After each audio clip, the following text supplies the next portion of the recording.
আসসালামু আলাইকুম বন্ধুরা, সবাই কেমন আছেন? আশা করি সবাই ভালো আছেন। আজকে আবার নতুন একটা ভিডিও নিয়ে চলে আসলাম। আজকে রাতের খাবারের আয়োজন আম্মু করছে।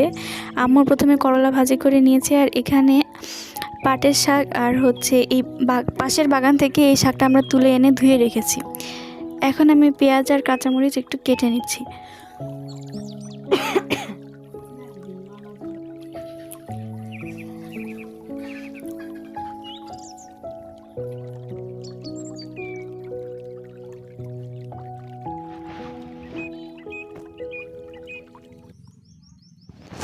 বন্ধুরা, এই পেঁয়াজগুলো দিয়ে আম্মু হচ্ছে পাট শাক মেখে নেবে।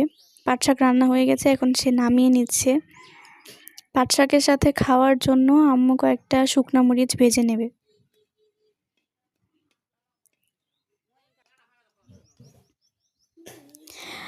আম্মু শুকনো মরিচ আর পেঁয়াজ দিয়ে পাট শাকের ভর্তা বানাবে। সবাই